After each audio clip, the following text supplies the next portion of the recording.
women, they are on the forefront. They are the rising stars of their communities. Female-owned businesses to be, as you rightly said, in the forefront. The support, the quality, the rights, the opportunities is nothing that would go any lower that any male, let's say, owned business would have. It's something that is actually, maybe because I'm based here, I see it as a very normal thing that is, it's there, it's granted, it's happening. But for you, and I understand your position. Could you discuss the key issues in your industry? If a business would like to expand into the Middle East, they will think first about where to set up, how much the tax is going to be, the right location for them to go accessible, how many staff they're going to hire, and all these questions that relate very much to the operational side of it. But only a business that wants to go really genuine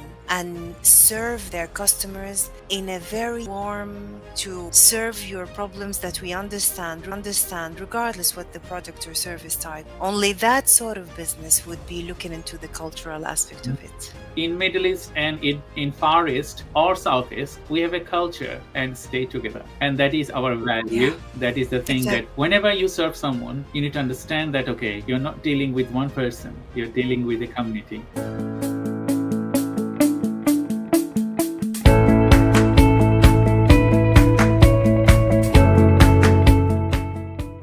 Hello everyone, welcome to the Innovator Side podcast. I'm your host, Dr. Shah Siddiqui, CEO, Time Research and Innovation, 𝐷𝐠 Marketing Agency, and Chatbot AI. 𝐼𝐶 is an initiative to bring innovative ideas, transformative strategies, and forward-thinking insights from various industries, whether it is in technology, artificial intelligence, marketing, finance, lead generation and sales, business advisory and development, tax and accounting, or sustainability. We bring you insights from some of the brightest minds, C-level executives, and industry leaders who are shaping the future. In today's episode, we are thrilled to welcome Taqua Malik, founder, Freedom Visory. Freedom Visory, a Dubai-based advisory firm helping business expand into the Middle East with cultural confidence and strategic clarity. With 15 years of experience across legal, research, and regional business intelligence, Taqua equips global brands to avoid costly cultural missteps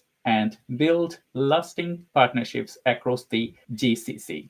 She is also the UAE International Partner for the G20 World Business Angel Investment Forum and was named a Global Raisings Leader 2024. Fluent in English and Arabic, Taqua is the go-to expert for bridging East and West in a respectful, commercially successful way. So today we will discuss, and our topic is Taqua Malik on bridging cultures and avoiding business missteps in the Middle East. So to all our viewers, get ready for the practical strategies, insightful discussion, and fresh ideas to help you grow, succeed, and make an impact.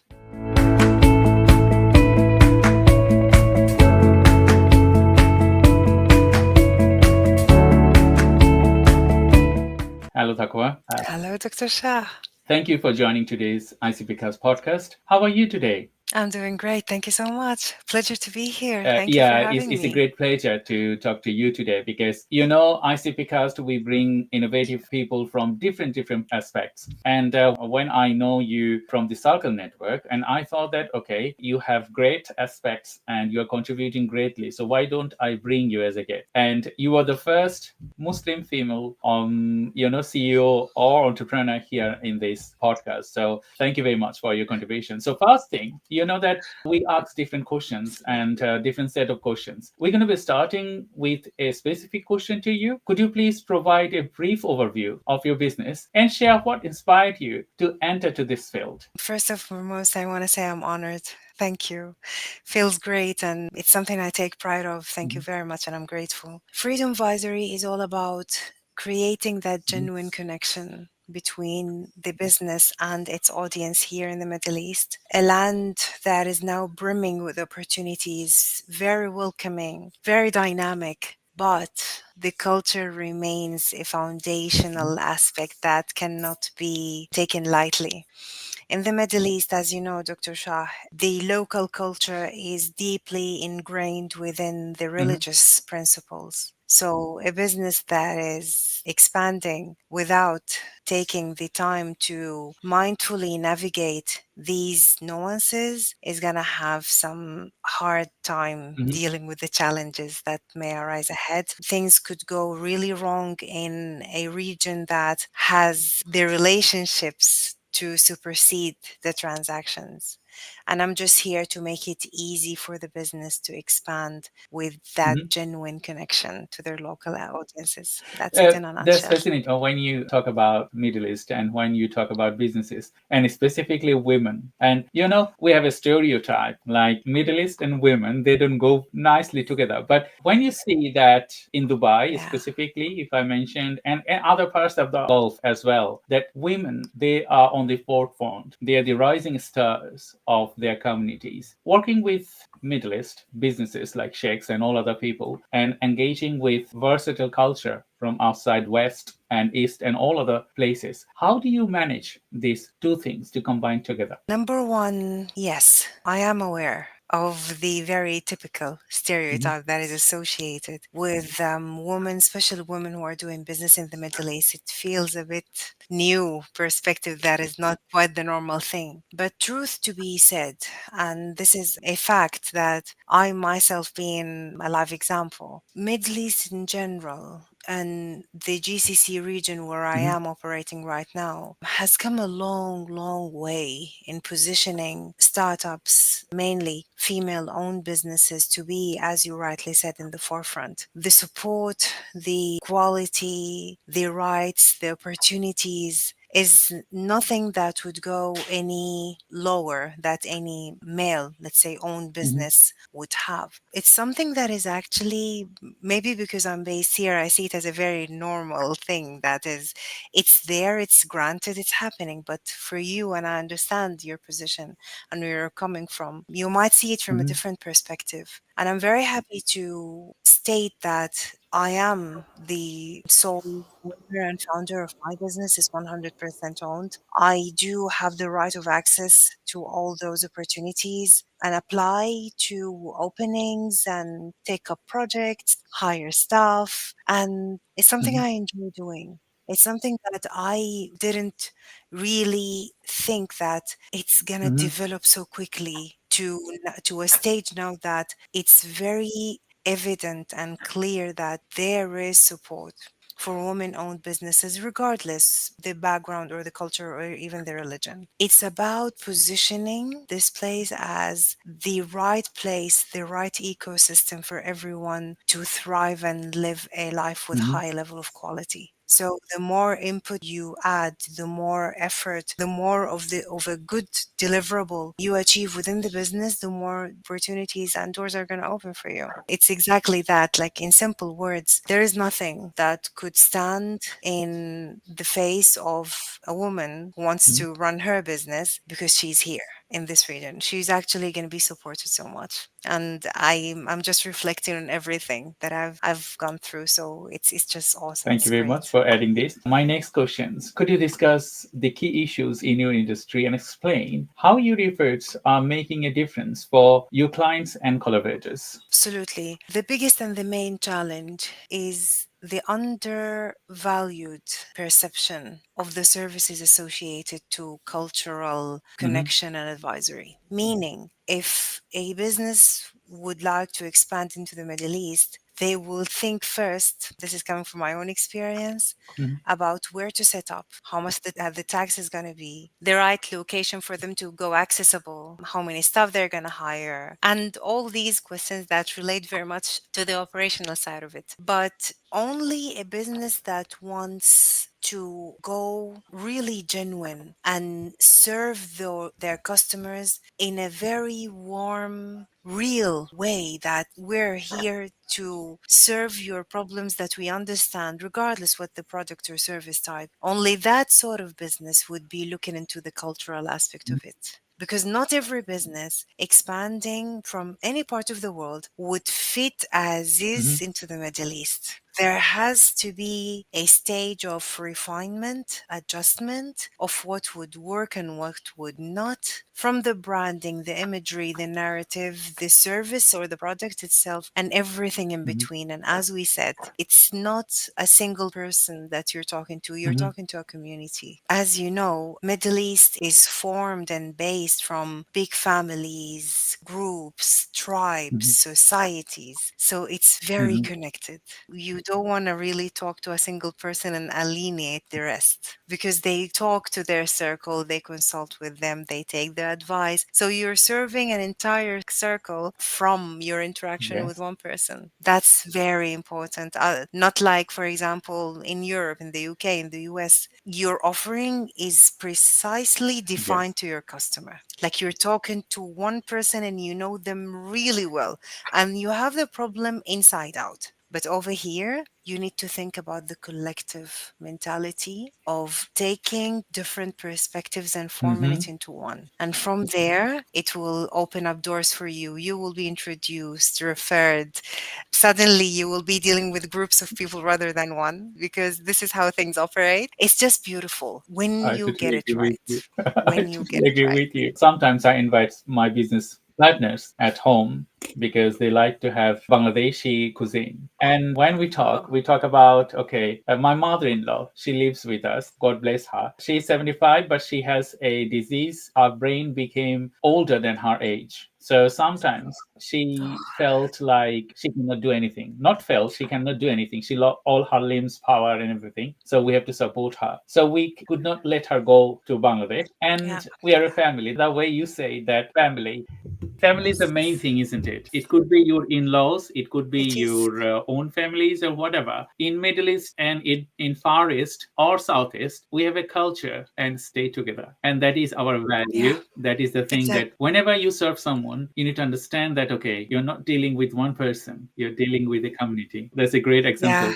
So my next question: absolutely. who are the clients you aim to help, and what key benefits do you deliver to them? The key client who I aim to serve through the business. Number one, a decision maker who's exploring the potential of having a presence of their business here, let's say in the Mhm. Gulf region. Add to that staff who just been recently appointed Mhm. to take up roles within the Gulf region or the Middle East in general. And last but not least, families Mhm. that are moving to have a new chapter in their Mhm. lives to start here. So these are the main key groups whom I serve and whom they would find the real value in everything because for them it's a complete presence. It's a life. It's not just a one-off short holiday. It's an investment of Mhm. time and presence. The second part of the So, who are the question. clients you aim to help, and what benefits do you bring to them? Thank you. The benefit is protecting these clients from falling unintentionally into seriously expensive Mhm. mistakes. And in the Middle East, as you know, Dr. Shah, it might be a business's one and Mhm. only shot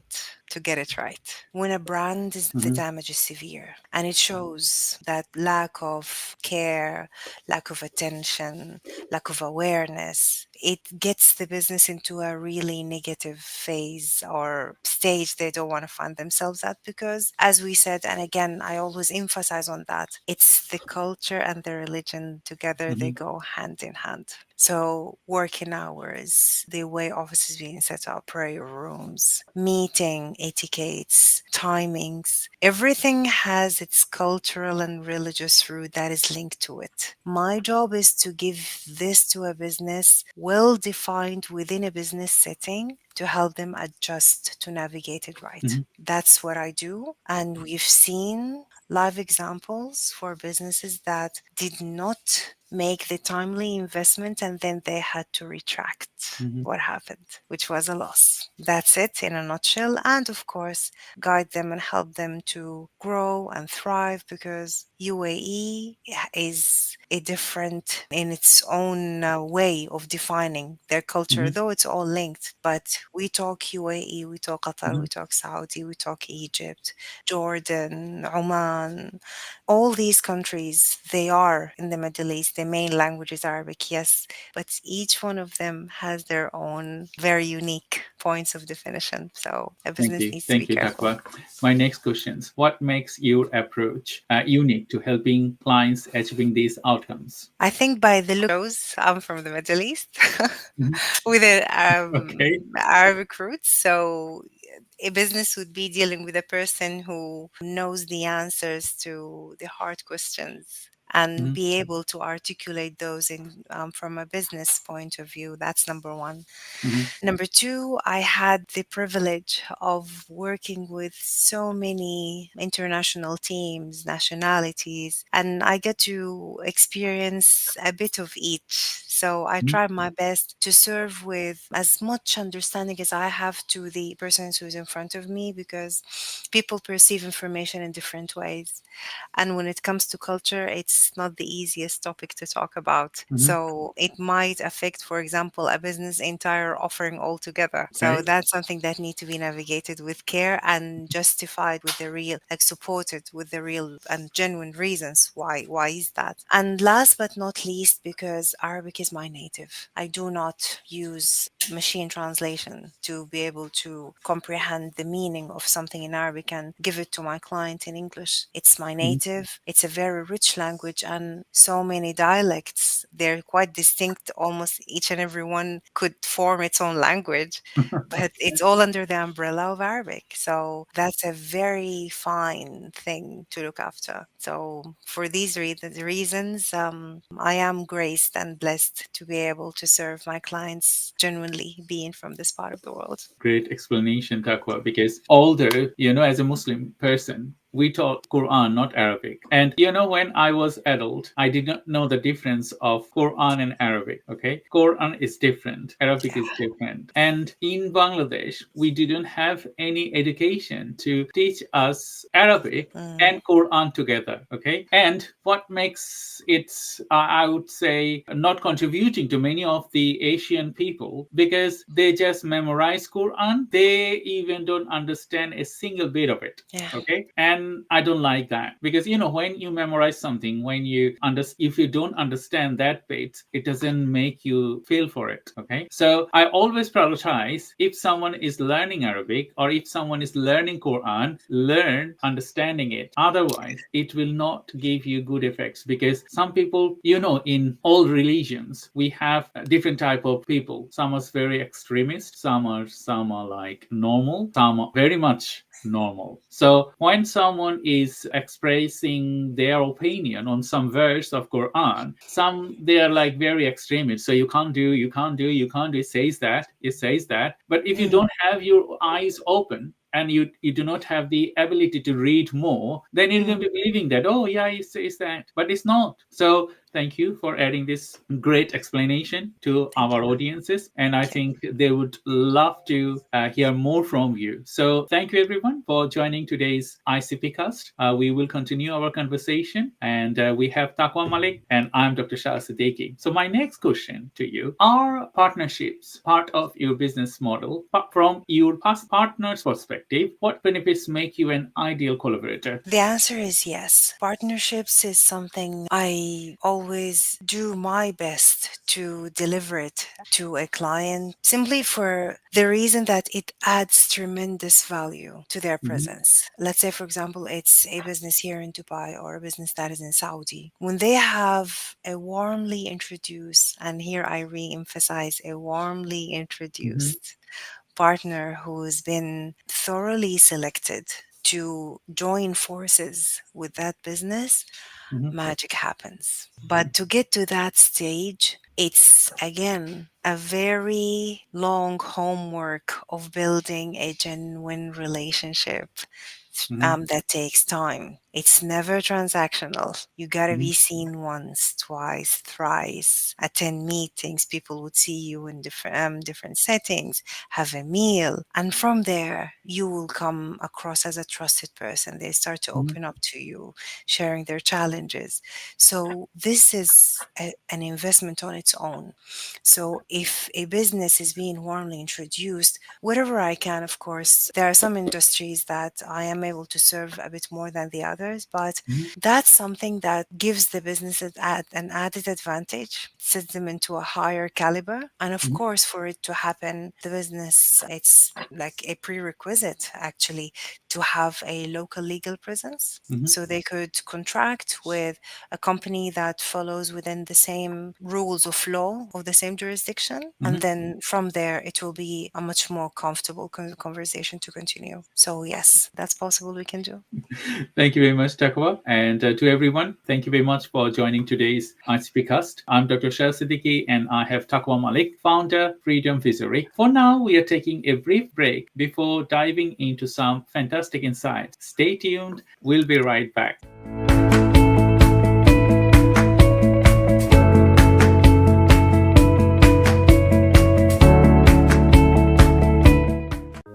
Great conversations start with thought-provoking ideas, and visionary leaders turn them into reality. Meet Dr. Shah Siddiqui, an entrepreneur, AI strategist, and business growth partner dedicated to helping professionals and companies push boundaries, innovate, and thrive to drive transformation. Did you know that 92% of executives consider digital transformation and AI adaptation are essential for staying competitive in today's market? Furthermore, companies that use data-driven insights for decision-making also see a 23% boost in profitability compared to those that don't. Through ICPcast, we bring together the brightest minds in AI, business, finance, marketing, and other tentative fields to deliver strategies that drive measurable success. Dr. Shah is the founder and C-level executive and leads multiple startups, including Gen-Z marketing agency, Neurodivergent Business Consortium, NBC, Time Research and Innovation, TRI, and Green Threads DPP. He is AI and technology expert and helps businesses harness AI for scalability and efficiency. He is a sales and business growth strategist and the creator of the Sales Funnel Accelerator, SFA program, to guide C-suite executives to maximize conversions and revenue. You might be surprised to learn innovation isn't just about your ideas. It's about execution. In fact, only 10% of companies successfully turn their innovative ideas into scalable strategies, while the rest struggle with execution. Businesses that focus on effective implementation rather than just ideation 3 times more likely to outperform their competitors. After working with industry leaders and disruptors, I have learned one thing: success isn't just about what you know, it's about how you apply it. That's why I created Sales Funnel Accelerator and ICPcast to provide actionable insights that you can apply right way to drive business growth and innovation. Podcasting is now one of the most powerful tools for business influence, with 80% of listeners taking action after hearing expert insights. And when it comes to driving sales, 78% of social sellers outperform peers who don't use social media for business networking. Are you ready to be the part of the conversation that is shaping the future of business? Let's explore innovation, strategy, and leadership together. Book your cast with me today.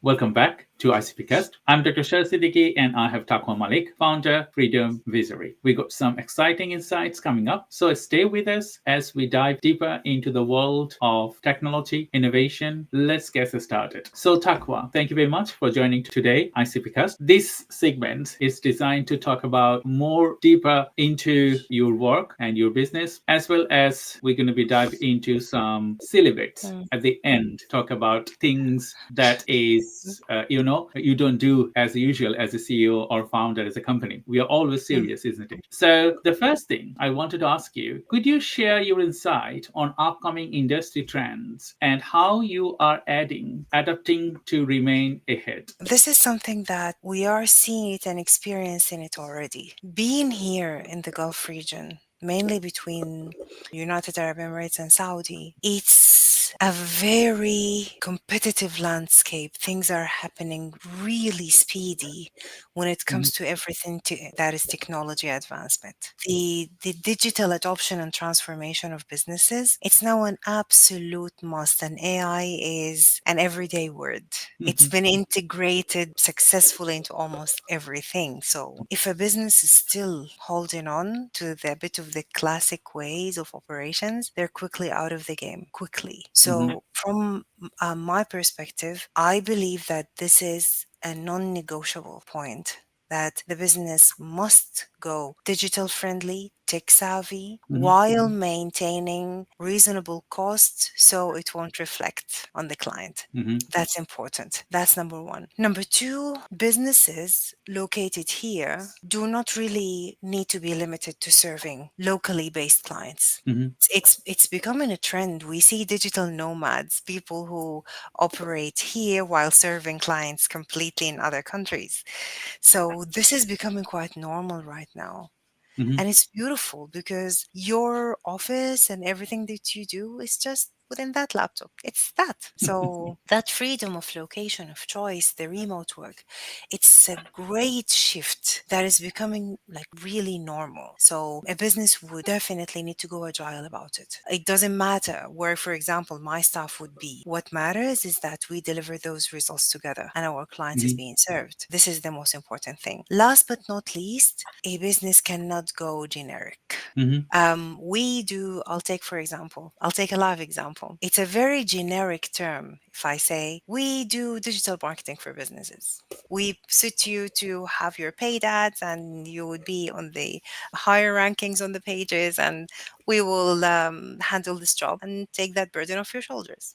While if you like zoomed in and really identified the problem that you're serving, we will, for example, place your page on the first page of Google within X days for this industry. You're hitting the pain point because it's a very busy market, really competitive. So you cannot just cast that net to hunt everyone. It won't. Totally agree with you. Yeah. Go specific and talk in a very defined language. And from there, people will relate. They will start to reach out to you because you've been giving value. You've been sharing your knowledge. That's how you establish yourself as an authority and a thought leader within that industry. The more you give, the more you share, the more people would go believing in the value that you have, and from there things would continue. Thank you, Taqua. It's been a pleasure talking to you today. So my next question, can you discuss a measure of struggle you have overcome and the lessons you have applied to your professional approach? No, absolutely. And that's a great question. Thank you. Something that I'm really happy to share because it's been a serious challenge for me. This business didn't come to life by choice. It was a way out. In a time of absolute uncertainty, COVID. We all have responsibilities and commitments to take care of, and that should be fulfilled in a way that serves and solves a problem for the customers, for the party that will be actually giving you their money to be able to help them, while it will be able to sustain you. I wasn't ready when I opened the business.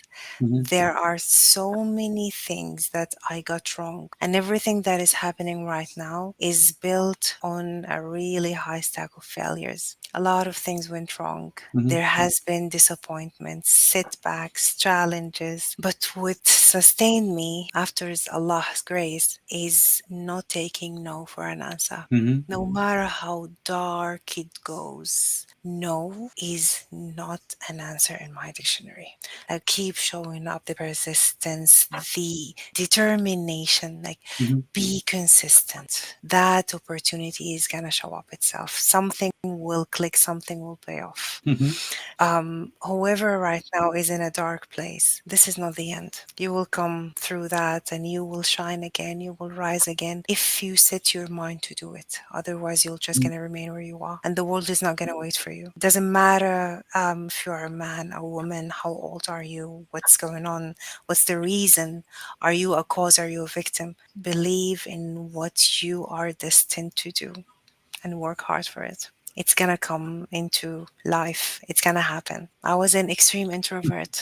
I would never have the courage now to be with you on this live stream. Absolutely Mm-hmm. not happening. But who else on earth is gonna talk about what I do if I didn't? No one. I need to show up and people to see me. This is Taqwa. She's running Freedom Advisory. I'm going to be the same person whom they would meet tomorrow, the next day, if we cross path anywhere we are, Mm-hmm. streets, metro, whatever. I must be the face Mm-hmm. of everything that I do because that wasn't built in an easy way. I take pride. We've come a long way. So cracking out of your own shell, showing up, talking to the world, come as you are. I am a person who's never perfect. I have my flaws and I have my challenges, and no one is perfect at all. But it's just how you carry yourself and how you present to the world that you're a person of value and you solve a real problem and build on that. So this is just my word of encouragement coming from my own experiences and just to be fair to That's whoever that's is that's a hearing great this. explanation, and I totally value where you were coming from. I was introverted as well from my childhood, being in a high spectrum Mm, and as well as not knowing my disabilities and all other things. I had challenges, but after a brain tumor surgery, being disabled, if I wouldn't have strong characteristics, I wouldn't believe myself, and I wouldn't like, okay, just all the time keep quiet. No, if I wouldn't talk to myself, if I didn't let people know what I can do, what is my capacity, no one would going to listen to me, and I'm going to be yeah. under a lot of clouds. So I tried myself, build my career, education. At the end, I become myself. So thank you, Taqwa. Thank you. I Yes. understand what it's been through, and we have our Yeah. stories. And I think that will inspire a lot of people. So everyone, you're watching ICPcast. I'm Dr. Shah Siddiqui, and I have Taqwa Malik with me. My next question to you, Taqwa. Can you share a story of a particularly rewarding project or client success that highlights your impact? Oh, thank you. I will keep the name discreet to Mhm. respect the client's wish. But it's a client that is coming from the West. They operate within the Mhm. healthcare industry. And because they did not have the full awareness of how to address that health challenge within the Middle Eastern world, from an Arabic perspective, they wanted to play it safer and just serve the Mhm. English speaking audiences. That was their strategy Mhm. on how to enter. And they asked, Taqwa, what do you think of this? They asked for their advice. And I decided, though the opportunity was massive, it's a big business, I decided to go genuine about it and to give them the real deal, even if they didn't like it. And then at least I would have done my bit. I said, with all my due respect, this approach is gonna set the business to fail. Or it might get to worse than that because you cannot exclude an audience that is Mhm. local to the region. You can't exclude the homeowners. You can't do this. So unless this is being replaced by a narrative that is really inclusive, culturally sensitive, because the challenge they resolve is something that is not easy to talk about, this business is gonna find it very, very difficult Mhm. to navigate. And they wanted the full advice why and the reasons behind that. And I did. And I was prepared for the rejection. Like, I did my best, but if they said no, okay, at least I've given them the right answer. And the answer actually came Okay. completely the opposite. they thought it's a good advice and a genuine one, and that it just was a sort of a truthful thing to be aware of, and it shifted the whole perspective about the whole expansion step, not just from taking a part in the very buzzing city of Dubai, for example, or the promising places that are still being welcoming and opening up those opportunities to happen, but it's actually how to get the Mm-hmm. conversation right. When a business comes here, it's everything, not just the legal setup and hiring staff and getting a location. Mm-hmm. It's everything in between and unsaid. So it's the entire mosaic, the full puzzle that needs to go right. And the answer was yes, as I just said. And it's just beautiful to see this translating into a very warm, Mm-hmm. genuine presence. There is a great level of acceptance because the way they entered is very subtle. It's very mindful of the local culture and it's really accepted. So that's something I pride taking a part of. It's beautiful.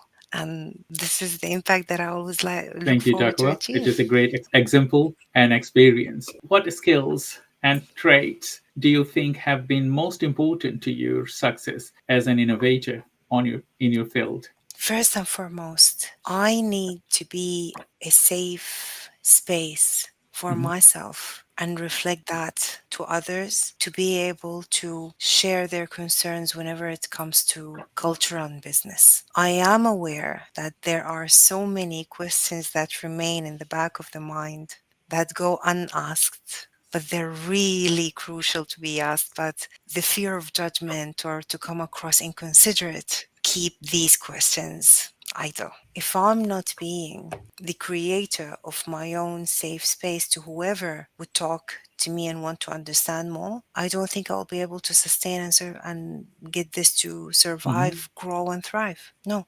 because I'm the first person who should practice what I'm preaching Mm-hmm. about, what I'm talking about. I shouldn't be judging anyone because I want them to feel safe talking to me. So if someone who is coming from a very different background, they're not like me in so many ways, I'm not there to judge. I'm there to support, to listen, to understand. I'm not there to go religious about it. I'm not there to impose my own principles. I have no authority and no Mm-hmm. interest in this. I'm there to serve you, to listen to you, and to help you resolve those challenges within the business context and to overcome those sensitivities and come genuine. So this is very important. That human element, like people feel it when you judge someone by the looks or when you're just really talking to someone but you're tuned out, you're not paying enough attention, you're not listening, or you're being a bit aggressive or you're imposing your own way, you're the right and they're the wrong. Things don't really go and flourish after that. So I try my best. Flaws happen, of course, we're human, but I try my best to always be a good example on how to communicate openly and respectfully because it's a global business stage, I totally agree never with you limited. because Yeah. when you think about other person that we have human, we have common thing that we stereotype. He's black, he's white, he's Asian, he's Muslim, Christian, Jews and Hindus and a lot of other things. But what I have learned from my life is you have to be human first. Okay, don't judge other people by their look or by their religion or by their culture and what of different things. Because if you are a human, that's the first thing, that you are a human. And that will make you, Yeah. like you say that, okay, I'm not going to judge you because you could be anything. It doesn't matter really. It matters you are a human and I'm here to support you. It's a Yes. great word, Taqua. Yes. I haven't heard this kind Yeah. of words for many people. Thank you, Taqua. Thank you, everyone, for joining today's Innovator Circle podcast. We are having a great discussion today, and I Right. hope you're going to be enjoying that. And I think, Taqua, you're enjoying as well. So now we're going to move into the fun parts. This don't take it serious, okay? It's just fun. So I'm going to be asking you some questions. You're going to be answering them. Doesn't matter it's right or wrong or it's fun, okay? First question. Okay. You know about London Marathon. Yeah. London Marathon. So if I invite you to London Marathon, where wear a costume, what costume do you wear and run? I would wear a modest costume and I would run. I wouldn't say no. What I type of would costume? definitely run. Yeah, type of Because costume. people sometimes they wear like the Big Bang. People sometimes they wear Mm, like something else, maybe a duck or maybe a book, maybe something okay. that is funny, but Uh, I'll- raising money yeah. for people. Yeah, okay. Thank you for clarifying it. It's a total new experience for me. Mhm, Because I did try to run before, but it was here in Dubai, part of the Dubai mhm, run. So it's a slightly different experience. Costume I would wear, something that would represent sharpness, something that would represent wisdom, strength, but a personality I would like to represent. I would go. I like the personality of Lion King. He means a lot to me. I love Lion Okay. King. Yes, it's a Okay. very inspiring story. I would go with that happily. There's a fun part. Okay, next one.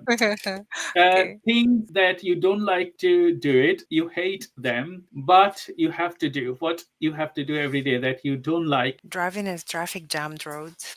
That's something I don't Okay. enjoy. I don't enjoy being honest about it. I enjoy speed driving when it's a free road. I can do that per the speed limit, of course. That's a lot of fun. That's one thing. The other thing is to be in a place where I have to wait without doing anything. Like, for example, be in a place where the laptop battery is dead and I can't really use the phone and just have to wait. For me, that's torture. I feel my time is going like wasted. I can't do anything. That's a problem. What else? Everything at home, yeah, it's fine. It's part of the duty. Staying up late. That's something I really had, and sometimes I Mhm. have to do to be able to fulfill work assignments. But staying up late is a problem for me. Like it's something I don't really deal with a lot of fun, and I'm not that type. I'm an early bird, so staying up late sets me for a bit of a bad mood because don't get to sleep well. But I try as much as I can to minimize that. That's it. Yeah. Thank you. Next and the last question. If I give you £1 million to spend, you can do anything. What would you do? £1 million to spend. Can I think of two things rather than one, or does it have to be only one Yeah, thing? yeah, doesn't matter. Okay. 2 things or 10 things or 100 things. Thank you. Number one, I really want to do something that helps with eliminating illiteracy, helping people to get Okay. access to education, because it will fix a lot of problems that we have right now, a lot of problems that we see. Mhm, That's something I really mhm, want to be a part of in one way or another. Number two, there are so many parts in this world that I really strive to see. I dream to see places where mhm. wow, when I look at them, for example, National Geographic, or I see them in a magazine, see, that's a place I want to see one day.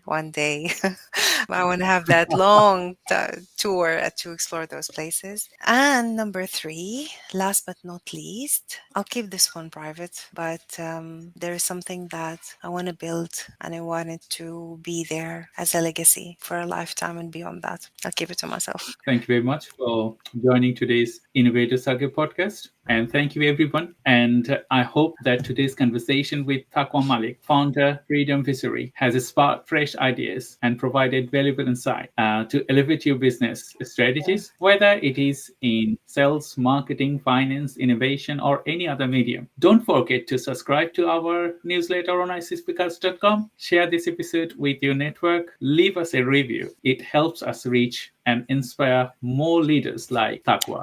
Like our page on LinkedIn, subscribe to YouTube channels, Sales Funnel Accelerator, and Behind the Scene, and all the updates. Until next time, stay inspired, stay curious, and keep the leading the way of innovation. Thank you, Thank you. Taqua.